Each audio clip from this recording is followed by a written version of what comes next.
경건한 마음으로 7월 14일 수요일 새벽 예배를 함께 드리겠습니다. 주님이 가르쳐 주신 기도를 드리겠습니다. 하늘에 계신 우리 아버지, 아버지의 이름을 거룩하게 하시며 아버지의 나라가 오게 하시며 아버지의 뜻이 하늘에서와 같이 땅에서도 이루어지게 하소서. 오늘 우리에게 일용할 양식을 주시고 우리가 우리에게 잘못한 사람을 용서해 준 것 같이 우리 죄를 용서하여 주시고 우리를 시험에 빠지지 않게 하시고 악에서 구하소서. 나라와 권능과 영광이 영원히 아버지의 것입니다. 아멘. 찬송가 315장을 함께 찬양하겠습니다.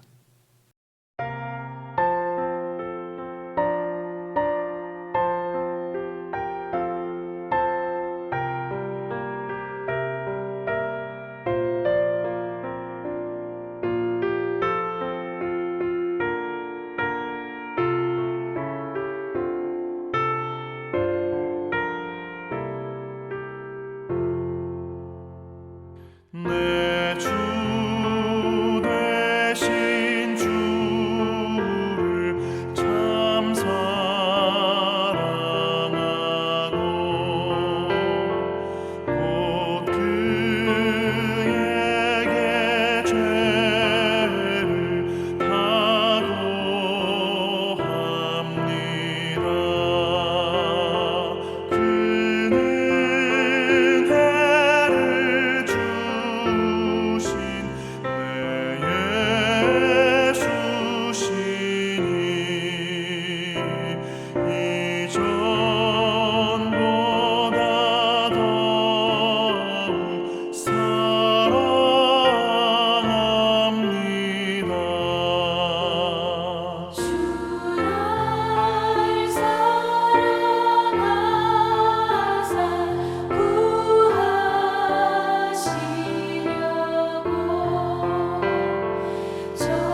성경 말씀은 출애굽기 39장 1절에서 21절까지의 말씀입니다.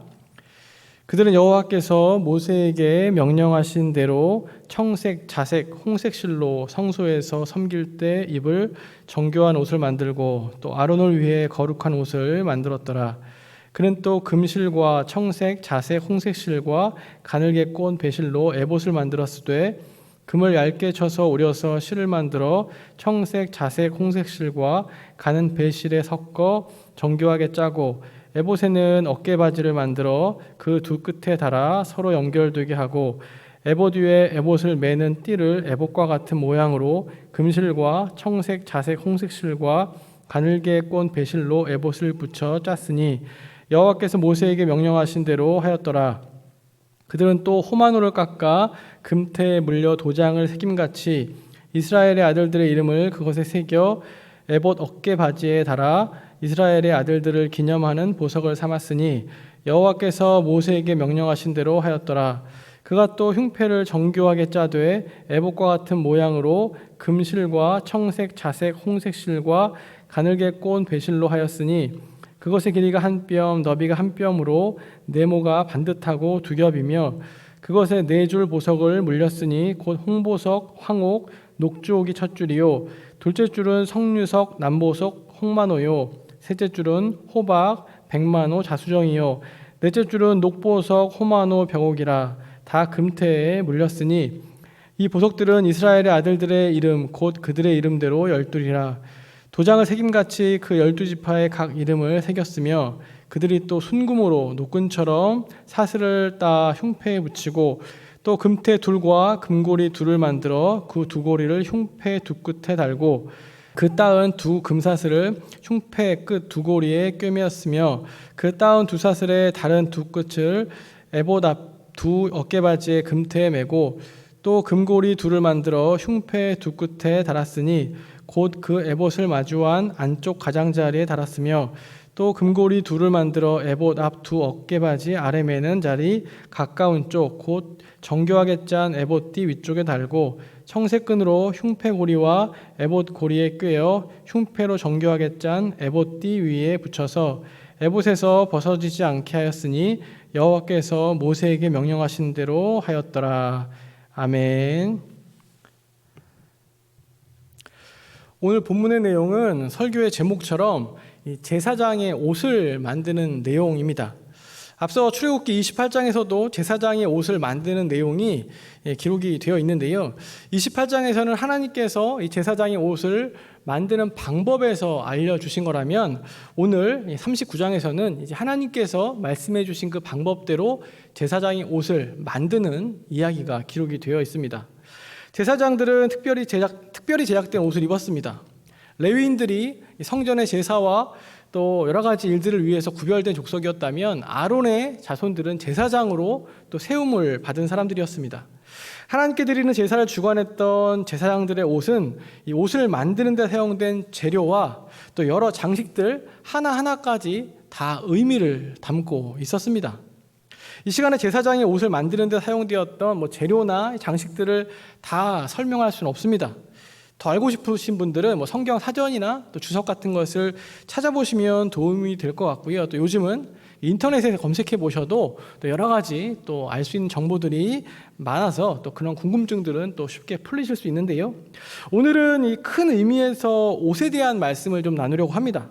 물론 구체적으로는 오늘 말씀에 나오는 제사장의 옷입니다.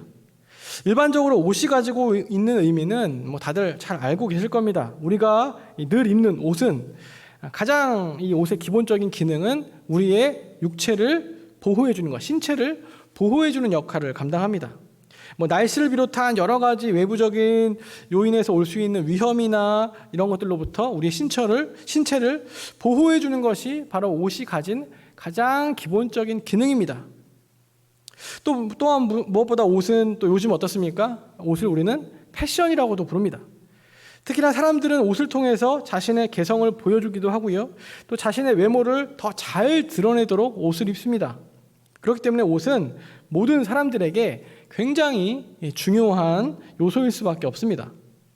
그리고 조금 더 시대를 앞으로 가보면 옷에는 사실 지금 말씀드린 것보다 더 중요한 의미가 있습니다. 오래전부터 옷은 그 옷을 입은 사람들, 그 입은 사람이 누구인지를, 그 신분을 나타내는 역할을 하기도 했습니다. 우리나라 조선시대만 예로 들어도 어떻습니까? 왕이 입는 옷과 귀족이 입는 옷이 달랐고 일반 평민이 입는 옷이 달랐습니다. 귀족들도 계급이나 직책에 따라서 입는 옷이 달랐습니다. 옷의 색깔이 달랐고 옷의 모양이 달랐습니다. 또한 옷은 그 사람의 직업을 드러내기도 합니다. 우리가 흔히 유니폼, 제복이라고도 부르는데요. 그 사람의 직업을 알려주는 거죠. 군인이나 경찰, 운동선수, 스튜어디스 등등 여러 사람들은 그 옷을 입은 사람, 그 사람이 누구인지를, 어떤 일을 하는지 알려주는 그 역할을 그 옷이 한다는 거죠. 이런 의미에서 보면 이 제사장이 입는 옷이 따로 있다라는 것은 그렇게 특별한 일은 아닙니다. 왜냐하면 제사장이 하는 일이 특별한 일이었기 때문입니다. 특별한 일을 했기에 특별한 옷을 입은 거죠. 근데 우리가 기억해야 할 건 뭐냐면 제사장들은 단지 직업적으로 어떤 일을 하는 것을 보여주기 위해서, 그렇게 직업적으로 구분되기 위해서 다른 옷을 입었던 것은 아니라는 겁니다. 제사장은 자기 직업이 무엇인지 밝히기 위해서 이렇게 여러 가지 복잡한 옷을 입은 게 아니라는 거죠. 제사장들이 특별한 옷을 입었던 이유는 그들이 했던 일이 그 무엇보다 특별한 일이었기 때문이었습니다. 제사장들은 구약시대에 하나님과 이스라엘 백성들 사이에 중재자의 역할을 감당했습니다. 또한 제사를 주관했죠. 하나님께 선택된, 구별된 사람만이 할 수 있는 일이었고, 그렇게 구별된 제사장들이 특별한 일을 했고 특별한 옷을 입었던 겁니다. 오늘 본문 말씀을 말씀드린 대로 앞서 하나님이 말씀하셨던 그 명령대로, 그 말씀하신 것대로 제사장의 옷을 만드는 내용입니다. 근데 문제는 뭐냐면, 함께 읽으셨지만 사실 오늘 이 말씀을 읽으면 우리가 제사장의 옷에 대해서 알 수 있는 것이 별로 없습니다. 심하게 말하면 흰색은 종이고 검정색은 글자인 것처럼 보이기도 합니다. 읽어도 도대체 제사장의 옷이 어떤 모양으로 어떻게 되었는지 잘 알기가 쉽지가 않습니다. 왜냐하면 오늘 말씀에 나오는 이 제사장의 옷을 만드는 재료들에 대해서, 또 그 당시의 의복 문화에 대해서 우리가 아는 것이 별로 없기 때문입니다. 그래서 앞서 말씀드린 것처럼 이 제사장의 옷이 어떻게 생겼는지 알려면 요즘에 여러 가지 자료를 찾아봐야 됩니다. 성경 주석이나 사전들 찾아봐야 되고요. 또 말씀드린 대로 요새 인터넷을 이렇게 검색을 해보시면 제사장의 옷이 대략 어떻게 생겼는지 또 그림으로도 나와 있습니다. 궁금하신 분들은 그런 걸 좀 찾아보시면 좋을 것 같고요. 다만 오늘 말씀을 읽다 보면 제사장의 옷이 어떠했는지에 대해서 우리가 한 가지 확실하게 알 수 있는 것이 있습니다. 그게 뭐냐면 제사장의 옷은 그 시대의 기준으로 봐서도 굉장히 화려했을 것이고, 또 가격으로 봤을 때 가격을 매기진 않았겠지만 가격으로 봐서도 굉장히 고가의 옷이라고 평가받을 정도의 옷이었다는 겁니다. 제사장의 옷에 사용된 재료들을 보면 보통이 아닌 것처럼 보입니다. 우리가 어떤 보석인지 잘 모르지만 굉장히 다양한 보석들이 나오고요. 또 색도 굉장히 화려했던 것으로 보입니다. 또 여러 가지 장식들도 특별한 장식들이 많았습니다. 아마도 제사장의 옷은 이 특별히 만들어진 것처럼 다른 옷들과 비교해도 딱 봐도 눈에 띄게 화려하고 눈에 띄게 다를 정도로 그렇게 만들어졌던 겁니다. 저는 제사장의 옷에 대한 이 내용을 읽으면서 질문이 한 가지 생겼습니다. 그 질문이 뭐냐면, 왜 제사장의 옷이 이렇게 화려했을까라는 질문입니다. 조금 더 검소하게 만들면 어땠을까? 조금 더 서민들이 입는 옷처럼 만들었으면 어땠을까? 이런 질문을 한 겁니다. 이 질문을 묵상하는 가운데 오늘 말씀에 나오는 단어를 보게 되었습니다. 그 단어가 뭐냐면 바로 구별이라는 단어, 거룩이라는 단어였습니다. 특별한 사역을 하는 제사장의 옷은 구별되어야 했습니다. 이게 당연했던 거죠. 그렇다면 당시에 가장 뚜렷한 구별의 방법이 무엇입니까? 일반 백성들이 입는 옷과 다른 옷으로 구별하는 것입니다.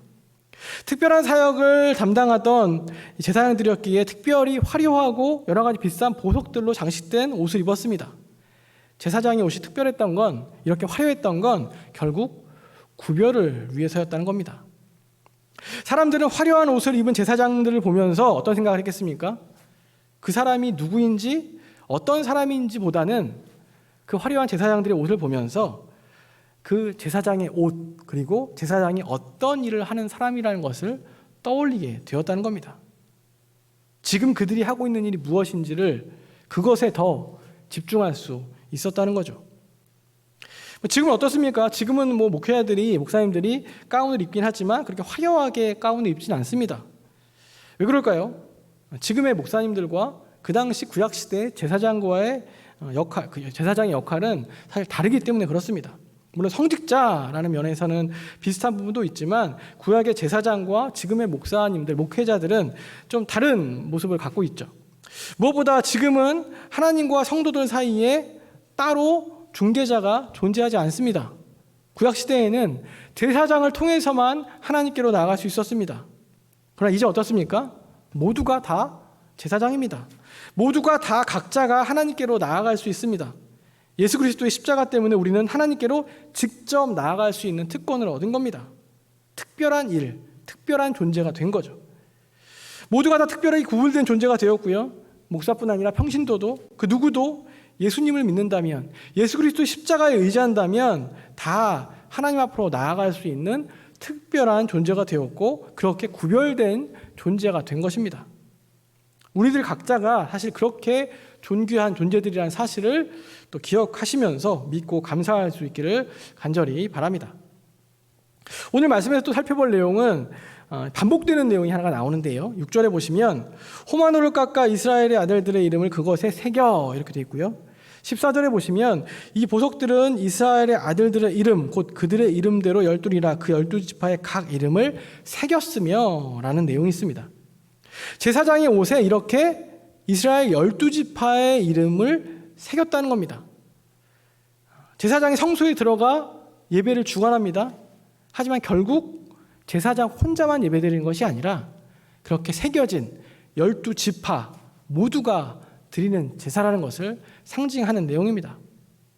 제사장이 특별히 구별되어서 이 제사를 주관하지만 이 제사, 이 예배는 모든 백성, 이스라엘 12지파 모든 백성이 함께 드리는 예배였고 함께 동참하는 예배였다는 것을 보여줍니다. 제사장의 옷에 대해서 한 가지 말씀을 더 드리면 구약시대의 제사장들은 하나님께서 명령하신 대로 만든 옷을 입었습니다. 결국 제사장의 옷을 입고 자신들을 가리운 거죠. 화려한 제사장의 그 옷을 입으면서 자신들의 모습을 감추는 겁니다. 제사장들은 자신들이 입은 그 제사장의 옷 때문에 하나님께 거룩하다고 인정을 받았고 구별되었고 그렇게 성소로 나아갈 수 있었습니다. 물론 제사장의 옷을 입었어도 그 큰 죄를 지어서 성소에 들어가면 죽임을 당하는 경우도 있었죠. 그러나 우선 우리가 기본적으로 알 것은 제사장의 옷은 제사장들이 거룩하도록 거룩으로 옷 입도록 하는 기능을 했다는 겁니다. 설령 그들이 거룩하지 않더라도 그들이 보통 다른 백성들과 똑같이 연약함을 가지고 있다 하더라도 제사장의 옷을 입을 때 거룩하다고 칭해지는 겁니다. 어떤 의미에서 우리가 예수 그리스도를 믿음을 통해서 칭의를 얻게 되는데 그 칭의의 모습이 바로 이 구약의 제사장들이 입는 옷을 통해서 미리 알려진 것입니다.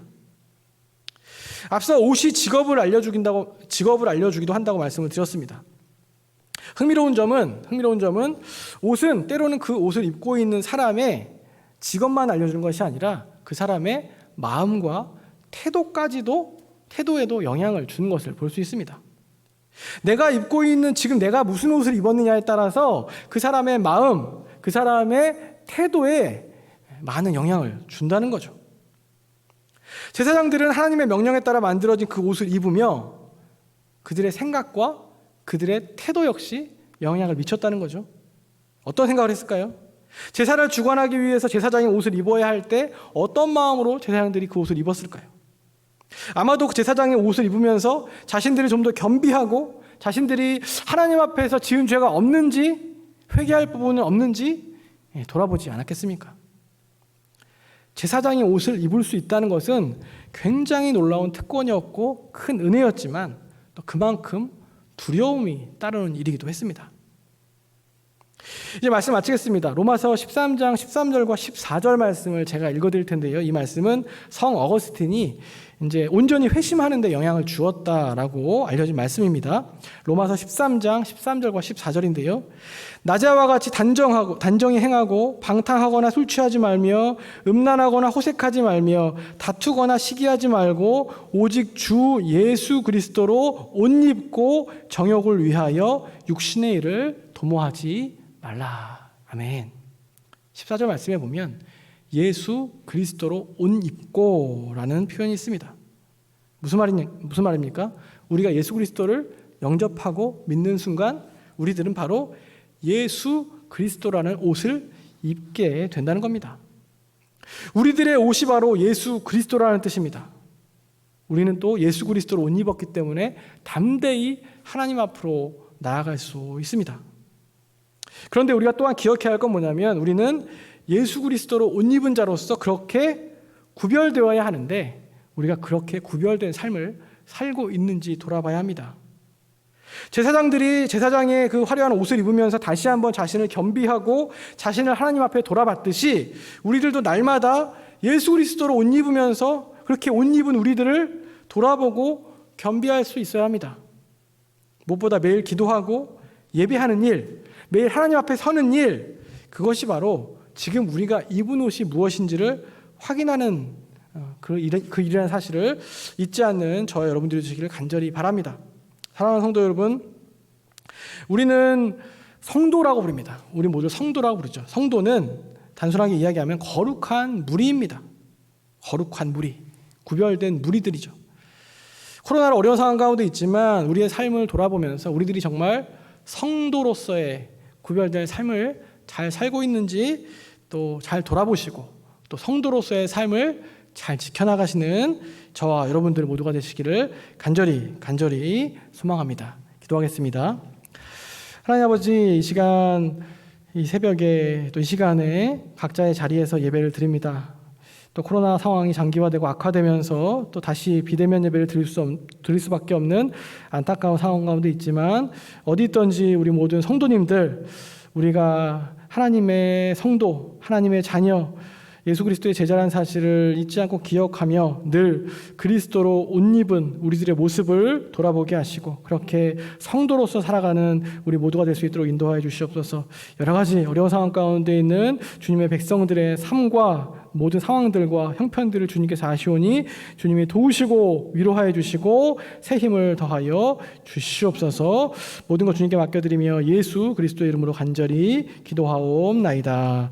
아멘. 우리 시간에 화면에 보시는 대로 코로나19 극복을 위한 번동가족 기도 제목을 보시면서 우리 함께 같이 합심해서 기도하는 시간 갖겠습니다. 우리 주여 세 번 해주시고 함께 기도하겠습니다. 주여, 주여,